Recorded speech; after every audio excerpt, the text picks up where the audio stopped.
of all, let's understand what is perfectionism. Perfectionism is the drive to appear, feel, and be perfect. Although society generally views perfectionism as a positive attribute, it can also have negative effect. Indeed, if healthy perfectionism can drive people to perform their best, maladaptive perfectionists are highly critical of themselves, driven by fear, have unrealistic expectation, fear of failure, and are defensive when they face any criticism. Strangely enough, the biggest problems of maladaptive perfectionists is that their demand on themselves are so unrealistic that they end up doing absolutely nothing. Because unlike high achiever, they are so focused on the result rather than the process that will lead to their goal that they become over-worried about doing something imperfectly, that they become immobilized and fail to do anything at all, which can then lead to greater feelings of failure, which only increase the vicious paralyzed cycle they are in, but also the belief that they are not good enough. Usually the cause of maladaptive perfectionism are rigid high parental expectations or teacher, highly critical, shaming or abusive parents or teachers, excessive praise for your achievements, low self-esteem or feeling of inadequacy, believing your self-worth is determined by your achievements, black and white thinking, or cultural expectations. On the other hand, the long-term negative effect of perfectionism can be far greater than what you can imagine, but here are a couple of examples. Higher level of anxiety and depression, numbing or avoiding strategies, impaired performances and lower goal achievements, lower resilience to challenge and adversity, difficulty forming close, trusting relationship, hypersensitivity to criticism and judgment, poor lifestyle choices, lower overall life satisfaction. In today's video, I'm going to show you how you can deal with perfectionism just by increasing the level of your self-awareness and self-coaching yourself on the spot using the Osfour self-coaching model, aka the Swiss knife.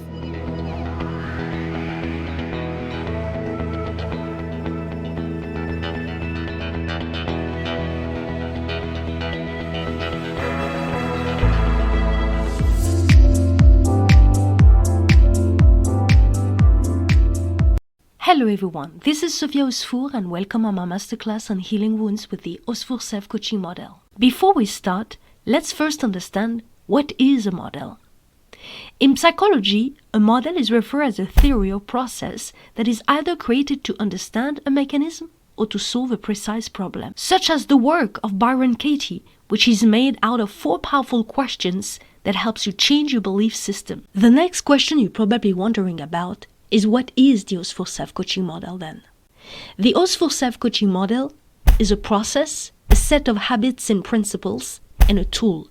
But the best way to describe it would be to simply say that it is a daily practice. As a process, it is designed to transform negative experiences into powerful life lessons and help you heal them. As a set of habits and principles, it teaches you how you can recycle your negative experiences to drastically increase your self-awareness and enhance the quality of your communication, as well as using those experiences as a springboard for you to learn, grow, and evolve. As a tool, it provides you with a powerful set of principles that, and when combined with the sets of habits and the process itself, becomes a very sophisticated tool that ultimately allows you to self-coach yourself on the spot in order to manage and face the daily challenges of your life in a more efficient, powerful, and peaceful way. Now, I know what you're going to say to me.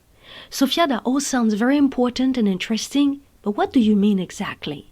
Let me break it down to you. You know how sometimes you're going through a very difficult situation and the only question you have in your head over and over is, why me? And don't you agree that negative experiences can be sometimes so challenging that it feels as though you're dragging them years and years after you've experienced them? Well, what you probably don't know is that the reason you drag them is because you have not been able to process them properly, digest them, forgive them, and ultimately learn the lesson they had to teach you.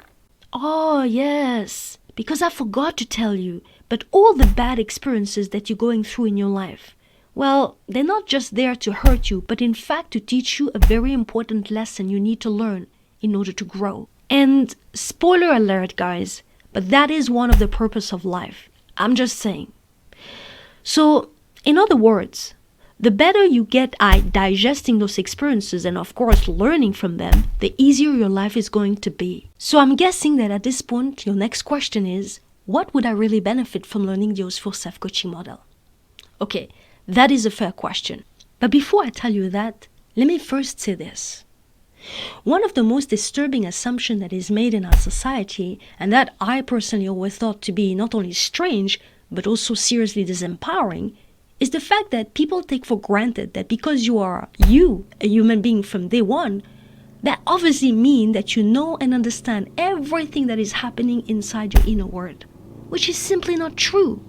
The reality is that most of us operate at a basic and reactive level because we are on autopilot mode, unconscious of what is really happening into our inner world. We react and respond to outside stimuli without having a clear understanding of why we feel or act the way we do, simply because we have never been taught how to inquire about it. But moreover, because even if we knew about it, what are we supposed to do with it? So the benefit of learning the Osfour self-coaching model is that it gives you the knowledge, tools, and skills you need to be mindful of yourself, where you can anticipate, understand, and control what is happening into your inner world.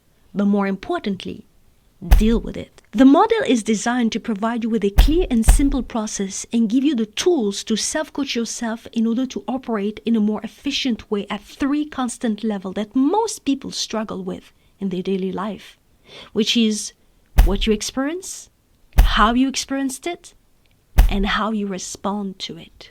In this masterclass, I'm teaching you the basic of the Osfour self-coaching model through study cases of famous people.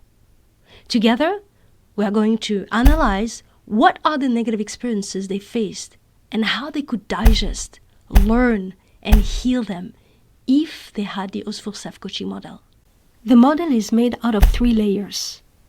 The process, which is the 4 different steps that the model is made of.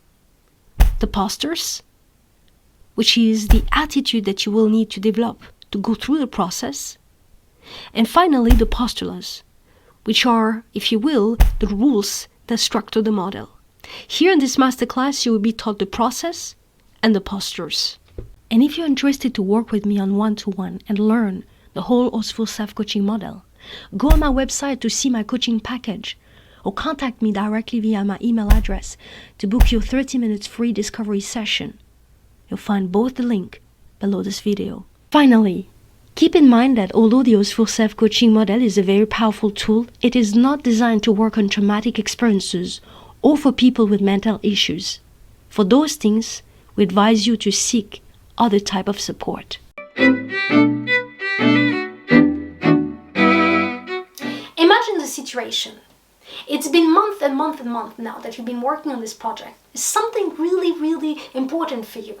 And you've been spending time to change it, correct it, practice it. You've done everything. And the deadline is coming.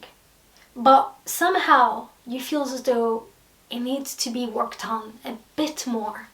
Maybe you need to show it to someone just to make sure that it's absolutely 100% perfect. And also, I think, you also need to practice some more. Ultimately, you're going to have to postpone it.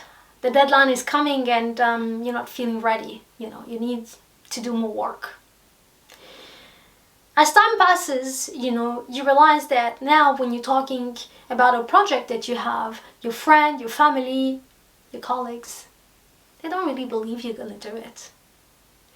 And there is really this moment, where you're just sitting with yourself and you're thinking, why can't I just do it?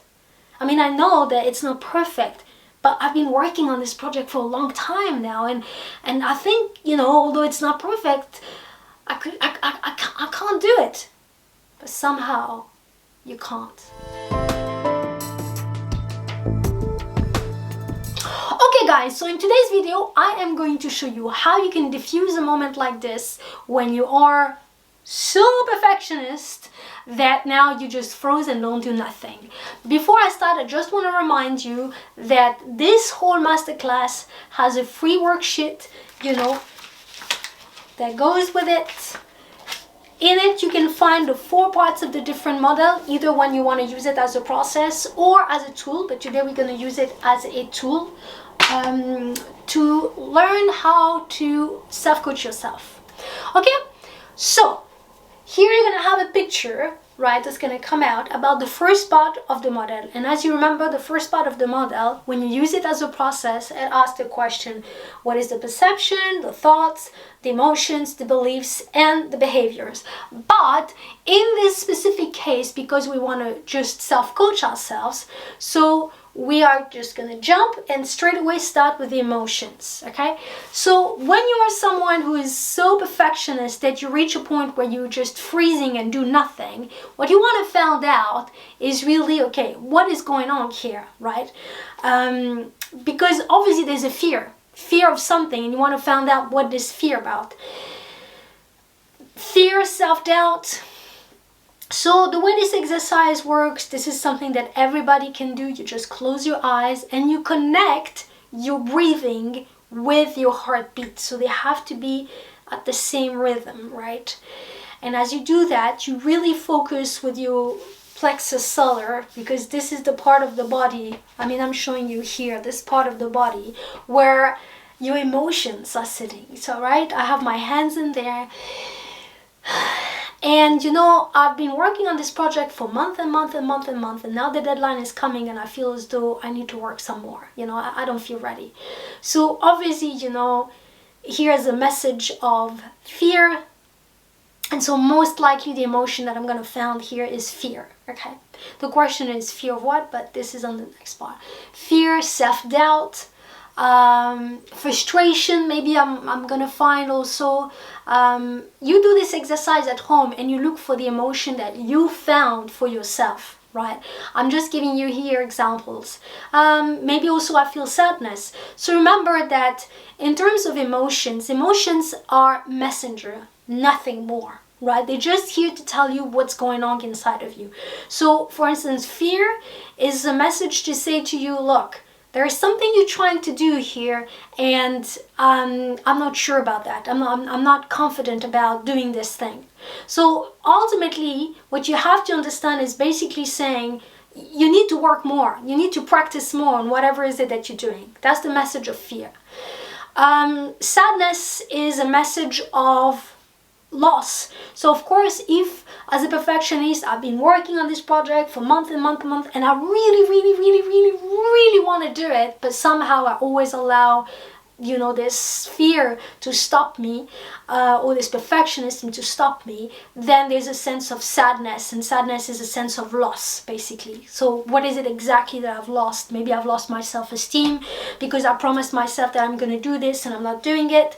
Maybe I have lost trust in myself because now when I talk about a new project that I'm going to do, nobody's really supporting me and believing me because I've done that so many times, and in the end I'm like super, trying to perfect everything that people are not, they're thinking, well, she's not going to do it, or he's not going to do it. So frustration is a byproduct of anger. So ultimately behind it, that means that, for instance, if I have frustration, most likely in this situation, if I've been a perfectionist and I'm like always allowing it to stopping me from doing the things that I want, then most likely, frustration comes from potentially anger towards myself. Why is it that I promised myself that I'm going to do these things and then I don't do it? So this could be the emotions that I found. Okay, so now that we clarify the emotions, we go further and we want to find out, okay, before I went into this, before I decided, here's a moment, you have to really clarify. Before I decided, what, I'm gonna have to postpone my project or postpone the presentation I was supposed to do because I need to perfect my project more. Before I decided that, what was my thoughts, right? Because the emotion comes always after the thoughts. So maybe the thoughts, that came, with a nice and very sweet voice that we all are aware of, and that told me, no, you're not ready, remember what happened, and maybe, in that, and I have to say our brain is very good for that, maybe it's going to remind you a presentation that you did at, I don't know, like when you were 10 years old, and somehow, you know, you were not properly prepared, and the teacher started to laugh at you, and everybody started to laugh at you, and ever since that day, you like, you know, it's been a bit of a traumatic experience for you. So this could be it, you know. So your brain is going to remind you of, you know, things like this. But what you want to figure it out is what are the thoughts that triggered my emotions. That's what you find out. And of course you keep a mental note of all of this, you know, all of your emotions, all your thoughts. Once you have found out your thought, you go a bit further and you are trying to find out, okay, so I want to do this project. This is something I really want to do. What is my perception of that? You know, before, you know, I started to think about this and that. What was my perception of it? And for instance, you know, people who are perfectionists have insane standards for themselves. So insane that they basically are impossible, you know. It's like for me, okay, so I have never danced in my entire existence, and the first time I'm dancing, I want to be perfect. Okay, so if I don't allow mistakes in that space, then who can do that? Nobody, right? So what's interesting will be to find out what are the perception. And I could imagine that someone who is super perfectionist has like perception of, you know, expectation of what they should, how the project should be, or how the presentation should be, or how they should be, and in there they could find certain standards, and most likely, you know, those standards, if you step back, will be unrealistic. Once you have found out what is your perception, because your perception triggers your thoughts trigger emotions, and your emotions trigger a conclusion about the meaning, the limitation, or the explanation that this experience is teaching you. So obviously, you know, in this case, it could be that if I'm someone who has, you know, higher standards for myself and realistic standards, and I want to work on a project, but then I never really finish it, maybe my belief system could end up becoming, well, in the end, you know, you never finish anything. You know, it's always like this with you. You never finish anything. This could be a conclusion overall of what I'm learning from this experience. Whatever is your conclusion, you want to find out about that, make a mental note, and then write down all of this beautiful structure in your diary. Now, the last thing is that, here's the thing. When I believe that I'm not going to finish anything I'm starting, right, because I'm not going to be able to be absolutely 100% perfect from the beginning to the end, and from the first time I'm doing it, then how do I behave? And remember always that our belief system are self-fulfilling prophecy.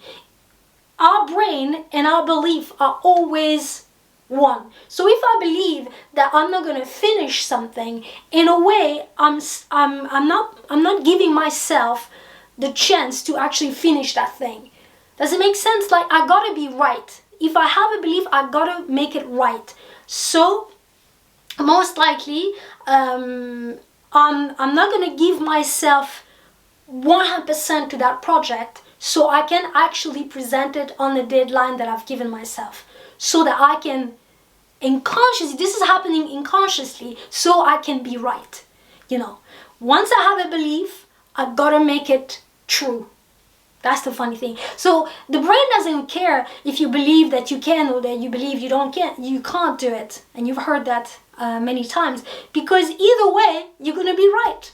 That's the thing, right? So if I have the belief, well, obviously you never finish anything because you can't finish anything because it has to be perfect, and you're not going to be perfect obviously the first time and realistic, then most likely you're not going to be able to finish your project and present it. That was for the first part.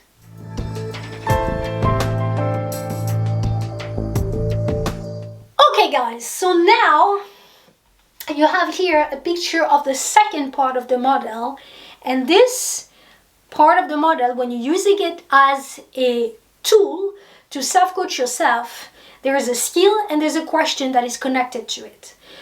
The skills that is connected to it is what I call zoom in, right? And the question is, what is it exactly about this whole thing that is really a problem or that is really hurtful about it? Depends which situation it is. So obviously in this case, one of the reasons that you want to take a mental note of the first part of the model and everything that you have found, which is, okay, what was my perception? What is the kind of thought structure that comes out once I have this perception? What are the emotions? We started with that. What are the conclusion I'm coming up with?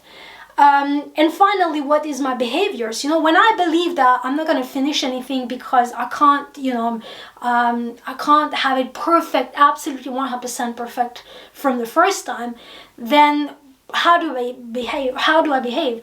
Based on that, now you don't have to do this straight away after, by the way, this second part. You can take some time to think about it, write it down in your diary, reflect on it. Because remember, the reason we self-coach ourselves is because in those moments, it allows us to, instead of being in a responding or in a reactive way, where we're just reacting to things that we don't understand, what it gives us is the opportunity to actually respond to it. And in order to respond to something, first you need to understand it, then you have to assess it. So take the time to assess it. Once you have assessed it, this is going to be very easy in this case, because what is exactly the problem about perfectionist people? And I think we said this in the first video, and the 1 minute video that explains what perfection is, that they have unrealistic expectation, right? And so that's why they feel as though they it's never finished, because in their case, the space that you should normally have for mistake doesn't exist anymore. It's completely, nobody can do something without having that space, that possibility of making a mistake. In their case, this doesn't exist anymore, and that's why it makes it so impossible for them to finish anything or give them a chance to make a mistake, because this is something they're not allowed to do. Now, where they have learned that, probably during their childhood, but ultimately this is the core problem. I can't make mistakes. Zero. Niente. No. Okay, so that is the heart of the problem, is that. So in this case, what we call normally the shadow will be really to find out, okay, there's no space for me to make mistakes. That's number one thing. The second thing you want to find out is distinguishment. And is this something that I have learned based on an experience that I've experienced, or is this something that someone passed me on? The difference is that when it's stuff that people gave you, in a way, it's easier because you can give it back, right? When it's an experience that you have experienced for yourself, where there's something that you've done for the first time or something, and I don't know, you were shout out and even punished because you made a mistake out of it, then this is more like personal, something you've experienced for yourself. It's more like a trauma. So it does a difference. Okay, so you want to find out and clarify, okay, does this belong to me, or is this belong to someone else? Someone told me that. Okay, once you figure this out, let's go to the next thing and identify what is the quality of your reply. Obviously, once again, in this specific situation, the way you're replying is that there's no reply. What you're actually doing is that you're just on autopilot and you're just reacting to how you feel. When you use the model and you start to do what we've just done on the first part, which is, okay, analyzing what's happening and assessing from there, then you can create what I call a sophisticated reply, where you could, think more carefully about what is it that you want to do. Then on the third part is, okay, when I am perfectionist like this, what is my my positive attention. What is it exactly that I'm trying to do? And obviously, if you have a project, something that is really important for you, obviously behind it is that you're not trying to be annoying to yourself or even annoy other people if other people are working with you. It's just that you want things to be done perfectly. And I mean, who can blame that? Who can blame anyone for that? Okay, so that is fine. Now the last part, this is very important, is okay, what is the pattern that is attached with this perfectionism things? Most likely, if you are someone who is perfectionist like this is not the first time, and this is a moment where you assess all of those time where you wanted to do something and you worked on it and worked on it and worked on it, but in the end you never deliver what is it that you wanted to do, or you never achieved the end goal. Then you write this down because you want to clarify how many times in my life was I prepared to do a work and I wanted to achieve this goal, but in the end I didn't do it because of this perfectionism. You want to clarify this because you can never change or defend yourself about something that you're not aware of. So maybe you'll find out, well, actually, there's a couple of times here and there, but most likely if you're a real perfectionist, this happens more than one time, and it probably happens in more than one space of your life, right? Maybe it happens professionally, in your relationship, in your family, I mean, you name it, right? And you want to clarify that.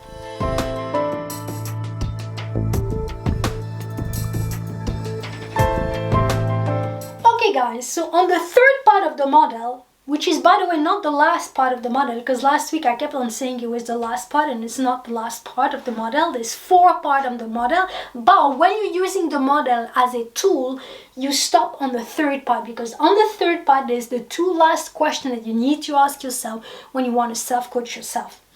The number 1 question that you want to ask, and the skills that is connected to the skills is slow down, and the question is what needs to change, right? Now that you have figured out what's happening, why is it such a problem, now you want to find out what actually needs to change, right? And if you think about it, in this specific problem, there's not much that needs to be changed, but for a perfectionist, those 2 things that need to be changed can be massive.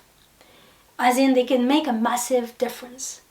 The number 1 thing that needs to be changed for someone who is perfectionist is your standards. You have to realize that your standards are absolutely unrealistic. I don't know who has taught you that, but they are unrealistic. And no one can stand for that. So what it actually means is that you have to bring your standards from unrealistic to realistic, right? You can't ask someone that has never run in their entire life to run, 25K. I mean, unless they're specifically gifted physically, most likely it's not going to work very well. That's one. The second thing that someone who's so perfectionist needs to change is you have to create space for mistakes. Most likely, people who are so perfectionist, sometimes if the experience belongs to you, okay, this is what's important. If it's been passed on by one of your family member of something, that's another thing, because what it actually means is that you have a belief system or standards that in order for me to do something, I'm not allowed to do mistake, but that's something that someone taught you, as opposed of an experience that you experience for yourself, which is not the same, okay? If you experience it for yourself, let's say you tried something and you made a mistake, and your teacher, your parents, or your peers or whatever, they started shouting at you and mock you or whatever, this could have been a way for you to learn, actually there's no space for me to make a mistake. Now that's a problem, and that is what needs to change. You need to create for yourself a space to make mistake. That's it. So the 2 things that needs to be changed, 1, your standards have to move from unrealistic to realistic. Second, you have to create for yourself a space to make mistake. Space for you to make mistake and space for your project to not be perfect, And finally, that's the last part of that chain, is that you have to trust yourself that even though it's not perfect, you have what it takes to, in a way, respond to it, as in like to adapt to it, and that is the skills like sometimes for perfectionists who are like so structured.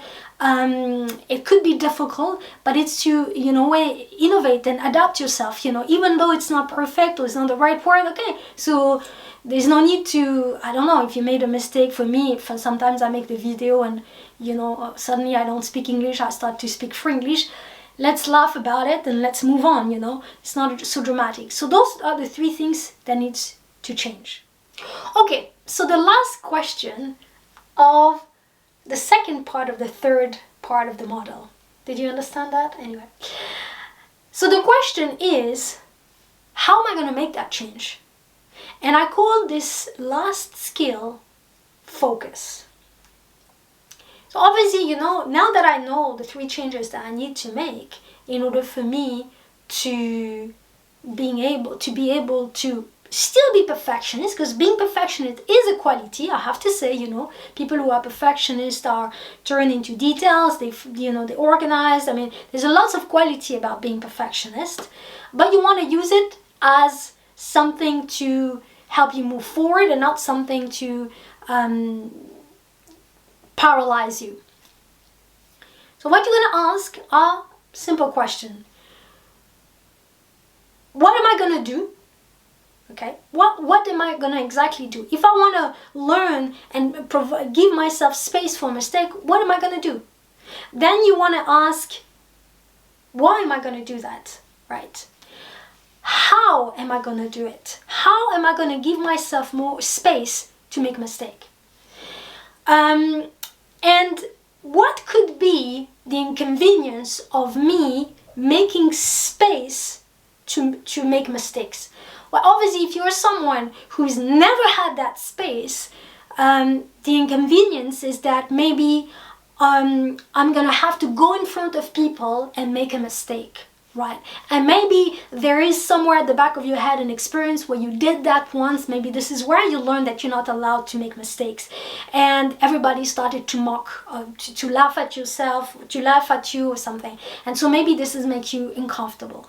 Okay, so what eventually you could do is say, okay, what am I going to react if this happens? If, for instance, I make a mistake and everybody starts laughing, right? You could be mortified, or I could laugh myself, or I could make a joke, or, I could find a way to diffuse that moment where I feel uncomfortable, right?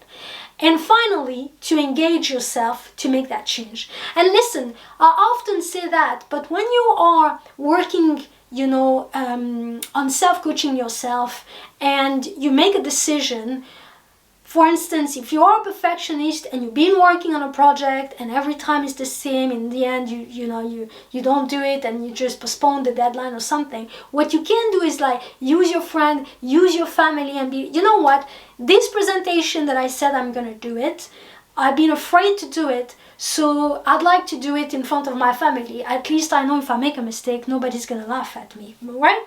Then you could say, okay, so now that I've done it in front of my family, I could do it with, I don't know, more friends, some of them, and ask them to bring their own friends. So like this, there's some people that I don't know.